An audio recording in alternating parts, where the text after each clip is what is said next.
So welcome back to another episode of A Buddhist Married a Mormon. I'm Veronica. I'm Duke. And today we are going to answer a question from one of our viewers. And her name is Rebecca. And she asks, how did we meet? I was hopping from city to city to city, state to state, all over the states. And I eventually ended up in Eureka, where I took a job and got injured.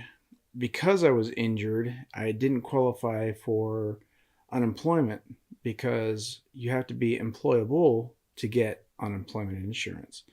And I couldn't get workers' comp because they didn't believe I was as seriously injured as I was. And so I ended up being homeless for the first time ever since I had left the military in 97. The VA had given me a place to stay. Shout out to North Coast Veterans Services in Eureka, California, who gave me a place to stay while I was recovering from my back injury.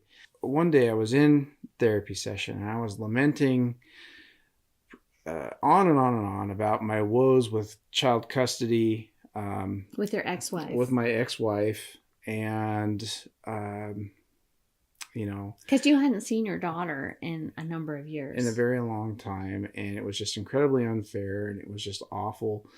And so the therapist asked me, she says, well, can I see a picture of this person? Quote, she used the air quotes. It was pretty funny. I said, well, sure. So, I grabbed my phone and I started trying to look her up on Facebook, but I was blocked and saw one. It had a picture of a Buddhist on it. I thought, well, she always had weird pictures because, she did modeling. And so maybe this was one of those weird pictures. So I sent a friend request, still couldn't see any pictures. I told the therapist that sorry, doesn't look like I can provide a picture. And we didn't think anything of it and we moved on. And then I get this random friend request from a guy in California. And I'm the type of woman who never takes random friend requests from anybody.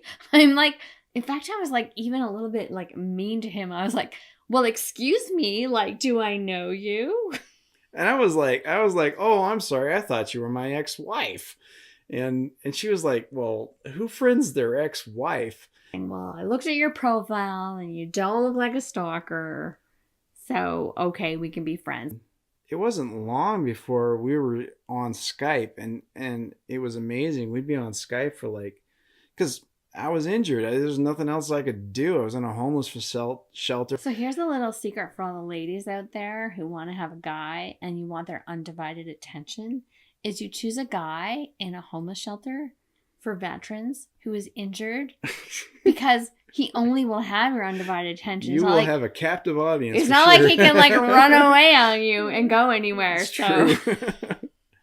And so, I'm telling her that, I've got PTSD. See, you never really thought that we would ever be dating. So you were just very open about it because, me being on the East Coast and you being on the West Coast and me being in Canada and you being in the United States, you probably never thought we'd ever actually meet. So you were actually very open and very honest about everything you were going through. It was partly that, and partly I was in a state where I was just so fed up. I just didn't care anymore.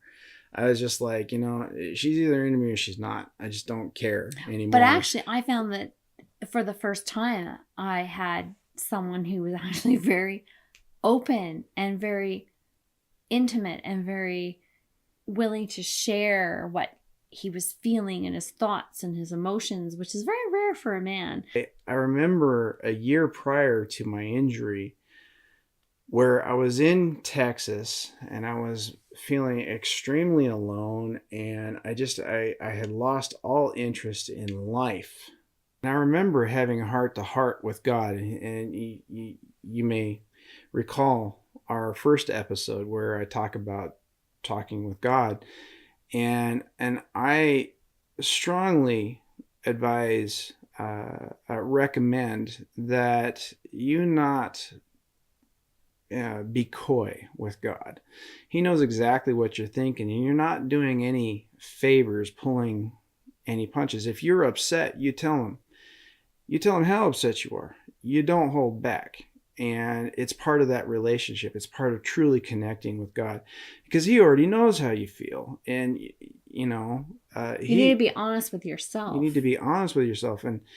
And I was tired of this world. I wanted something on this planet that I could live for, something that, you know, is worth having here to stick around. And this is basically how it, and this is the crux of some of you see veterans with suicidal issues, and I don't doubt that they have the same feelings and same so they need something struggles. They need something new to fight for. Something here, something now, and something here. worth fighting for, something to stick around for. And so, you know, and I prayed for that. I prayed, you know, I was upset. I was angry even with God. And some Christians will be like, you know, hey, you know, you shouldn't be like that, blah, blah, blah, blah, blah. God already knew I felt like that.